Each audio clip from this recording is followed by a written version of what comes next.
Welcome back to WWTA News. Got some more information to go over, some more articles to check out. So let's not waste any time. Let's jump right in. All right, from you today, PayPay is dead officially, Dogecoin community claims. PayPay. I don't even know what PayPay is. Glauber's Contestado, who calls himself Dogecoin millionaire and whose story made headlines in such mainstream media outlets as CNBC a few years ago, has claimed that PayPay is officially dead. PayPay, I don't know what PayPay is, y'all. Twitter user Crypto Jesus or Crypto Jesus responded to Contestado stating that his tweet has caused an opposite reaction in him, making him want to buy some PayPay. He likened the Dogecoin millionaire to CNBC's Mad Money host and financial expert Jim Cramer, a vocal crypto opponent, but recently Cramer went from being a crypto lover to being its critic, also criticizing all other major cryptocurrencies. Contesoto responded that when he recently called the top PayPay market cap at 1.5 billion and advised everyone to sell, nobody took his advice. Since then, he added, the PayPay price has been going down, dumping day after day. Don't get caught holding the bag. It's too late now, right? Oh my goodness. Crypto Jesus says in a tweet, this tweet makes me really want to buy PayPay. I can't imagine this was your intent, but you're reaching. Jim Cramer. Levels of investing at this point, I kind of expect PayPay to go fully parabolic now. Uh, and then Slumdog, what was it Jim Cramer levels when I called the top at 1.5 billion market cap and told everyone to sell and no one listened to me?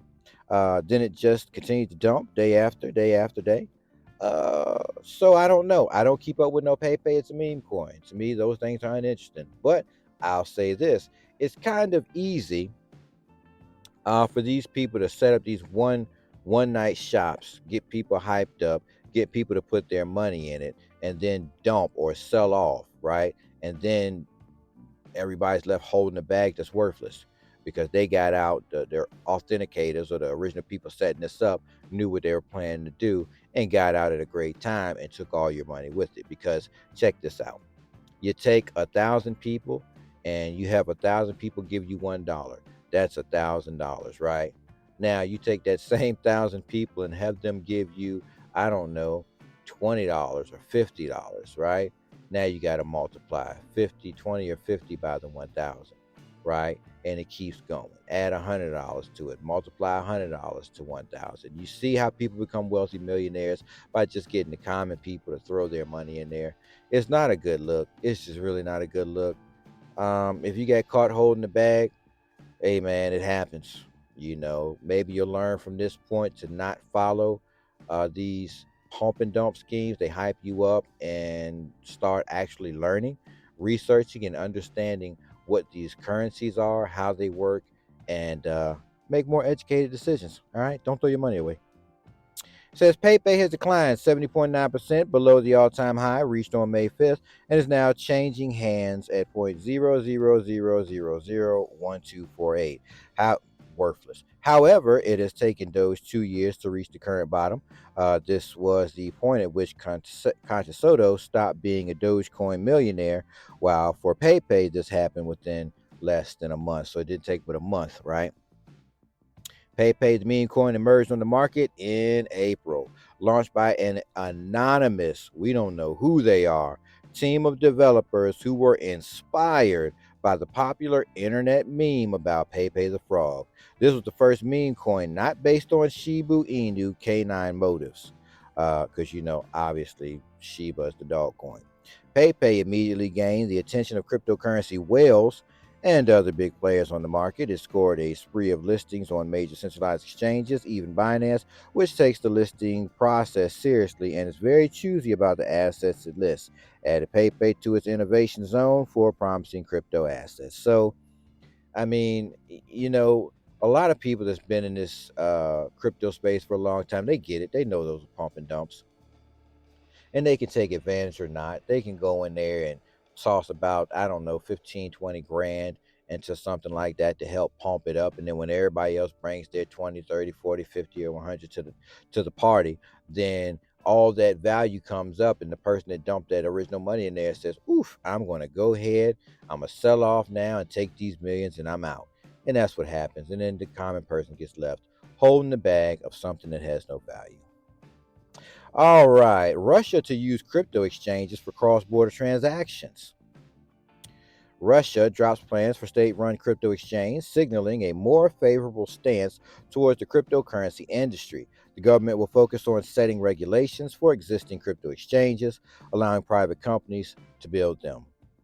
Bravo.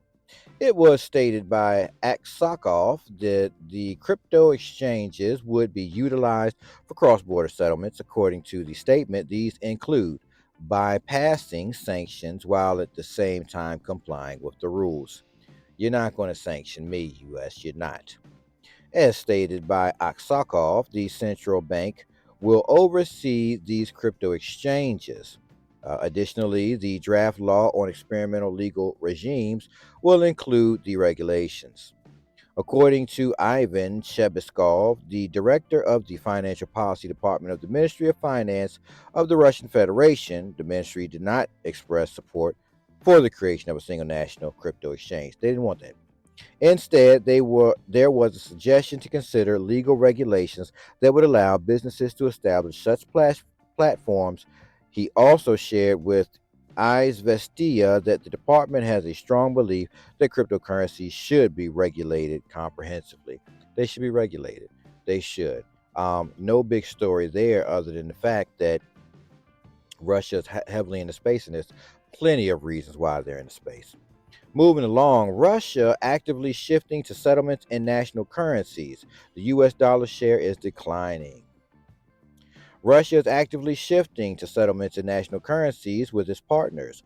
Foreign Minister Sergei Lavrov has affirmed he expects the transition away from the United States dollar to only gain momentum.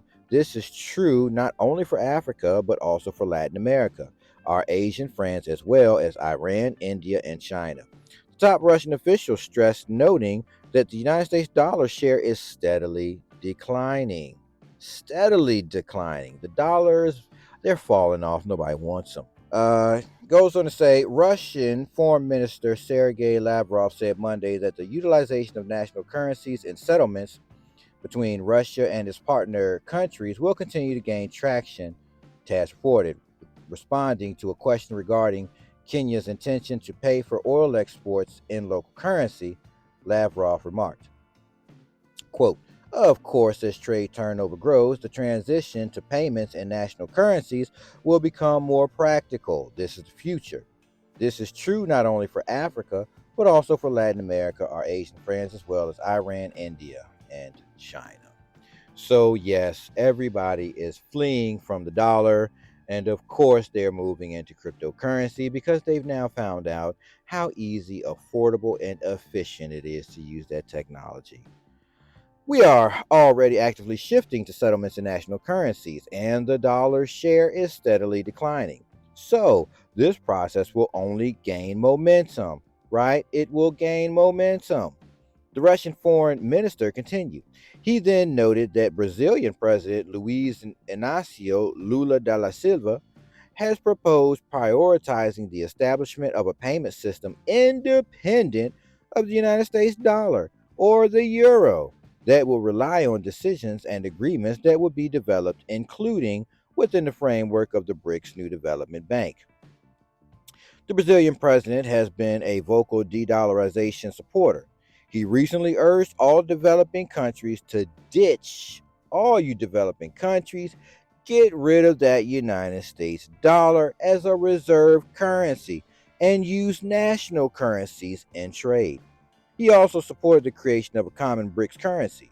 The BRICS nations, Brazil, Russia, India, China, and South Africa, have been strengthening economic cooperation and pushing for increased trade in national currencies. I mean, that's a lot of stuff going on there. Escaping the dollar, setting your own national currencies up, whether we call them CBDCs or not. That's what's going on. Use this information to make educated decisions that can benefit you, your family, and loved ones in the future going forward. Other than that, I'm shutting it down right there. I'll catch y'all on another episode.